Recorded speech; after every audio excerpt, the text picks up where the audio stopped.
Chapter 11 का question number 49 जो कि पूछा गया है आरबीएससी के मेन एग्जाम 2018 में पूछा गया है। क्या है देखो क्वेश्चन।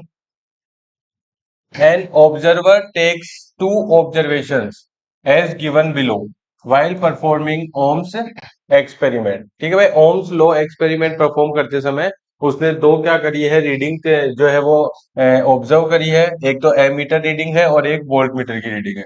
तो एमीटर की रीडिंग में तो क्या आता है बताओ, इलेक्ट्रिक करंट आई, और वोल्ट मीटर में आता है क्या, पोटेंशियल डिफरेंस। तो ये दो है।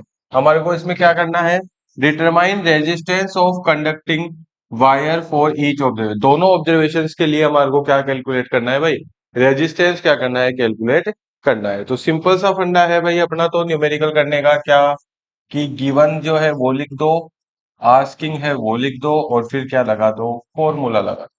तो इस तरीके से आप आराम से क्या कर सकते हो, दोनों क्वेश्चन कर सकते हो। देखो फर्स्ट क्वेश्चन अगर हम करें तो देखो इलेक्ट्रिक करंट आई दे रखा है कितना, 0.50 एम्पियर लिख दो या 0.5 एम्पियर लिख दो, एक ही बात है। ठीक है। दूसरा पोटेंशियल डिफरेंस बी आपको दे रखा है कितना, 2 वोल्ट।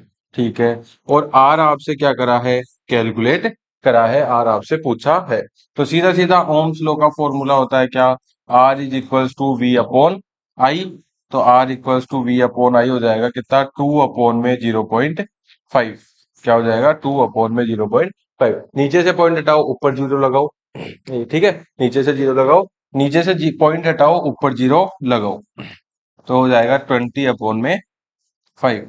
यानी कि पहले केस में जो आर है वो कितना हो गया, 4 ओम, क्योंकि 5 4 जा कितना होता है, 20।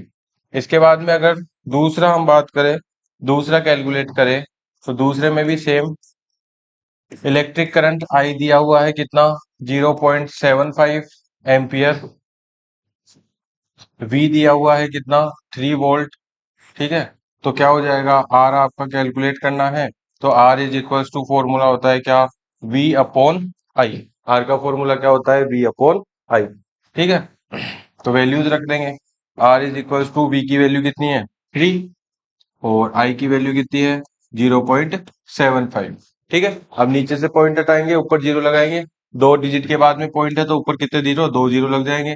300/75।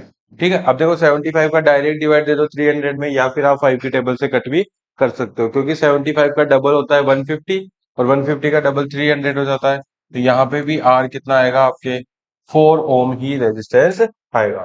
तो इस तरीके से आप इस क्वेश्चन के दोनों केसेस में क्या कर सकते हो, रेजिस्टेंस कैलकुलेट कर सकते हो।